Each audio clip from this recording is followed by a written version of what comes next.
जानकारी के लिए हमारे साथ जुड़ चुके हैं टैक्स कंसल्टेंट ऋषि अग्रवाल जी हमारे साथ जुड़ चुके हैं। हम उनसे जानकारी जानना चाहेंगे कि ऋषि अग्रवाल जी, सबसे पहले तो आपका जन टीवी में बहुत बहुत स्वागत है। और ऋषि अग्रवाल जी, हम आपसे ये जानना चाहेंगे कि सरकार, आप टैक्स कंसल्टेंट्स है, साथ ही जो आम आदमी का फोकस अधिकतर टैक्स और जीएसटी को लेकर रहता है, तो इस बार सरकार ने टैक्स और जीएसटी को लेकर आम आदमी को जो राहत दी है, उसमें अगर बात करें आईटीआर की, तो 75 साल से अधिक उम्र वालों के लिए सरकार ने राहत दी है कि वो आईटीआर न भरे। साथ ही 75 साल से जो नीचे के लोग हैं उनको आईटीआर भरनी होगी।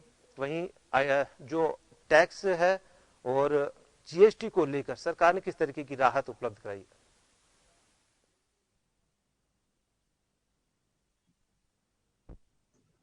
जी बिल्कुल, मैं ये कहना चाहूंगा, आम आदमी के लिए बजट एक वैक्सीन का काम करेगा।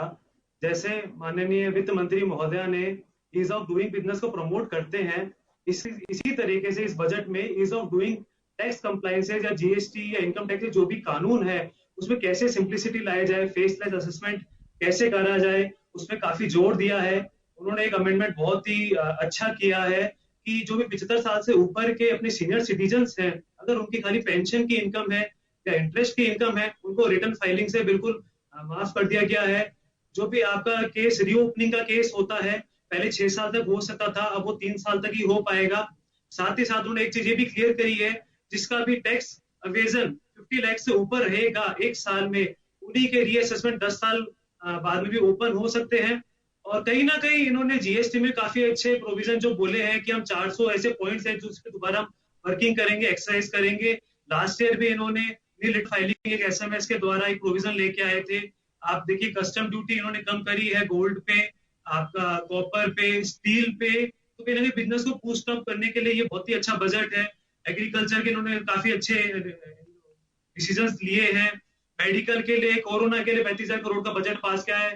रोड के लिए, रेलवे के लिए, तो सभी सेक्टर को कहीं ना कहीं इन्होंने प्रमोट किया है। और मुझे लगता है ये बजट लॉन्ग टर्म में बहुत ही अच्छा, फेवरेबल आम जनता के लिए रहेगा।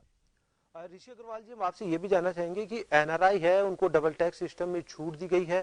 साथ ही जो घर के लिए 2022 तक ब्याज में 1.5 लाख की एक्स्ट्रा छूट भी दी गई है, तो ये आम लोगों को एक तरीके से किस तरीके से डिफाइन कर पाएगा?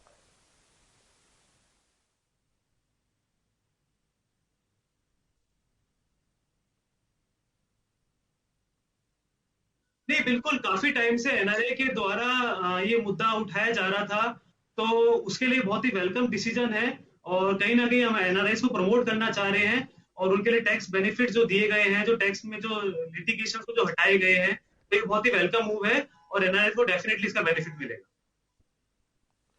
ऋषि अग्रवाल जी, टैक्स ऑडिट की लिमिट भी सरकार ने करोड़ करने का, मतलब 10 करोड़ से बढ़ाकर 5 करोड़ रुपए कर दिए हैं। 5 करोड़, माफ कीजिएगा, 5 करोड़ से बढ़ाकर 10 करोड़ रुपए कर दिए हैं। हाँ, वही मैं इसमें बोलना चाहूंगा। कहीं ना कहीं मोदी गवर्नमेंट का ईज ऑफ डूइंग बिजनेस को प्रमोट करने का एक तरीका है। वो टैक्स कंप्लायंसेस को, जो भी पेपर वर्क है उसको मिनिमम करना चाहते हैं। स्मॉल इन्वेस्टर, स्मॉल बिजनेसमैन को टैक्स के जो भी कानून है, जो अपने बुक्स कीपिंग रिकॉर्डिंग है, उससे बचाना चाह रहे हैं। और तो इसी पर्पज से इन्होंने टैक्स ऑडिट को 5 करोड़ से 10 करोड़ जो किया है, वेलकम मूव है। कहीं ना काफी छोटे व्यापारी को इससे फायदा मिलेगा। साथ ही साथ उन्होंने 1% कंपनी की डेफिनेशन में जो चेंजेस करा है, वो भी एक अच्छा डिसीजन है। आपने स्मॉल कंपनी के अंदर paid up share capital, turnover की लिमिट को बढ़ाया है। तो ये सब चीजों को आप एक रूप में देखेंगे तो कहीं ना कहीं स्मॉल बिजनेसमैन को फायदा मिलेगा इससे। धन्यवाद ऋषि अग्रवाल जी, आप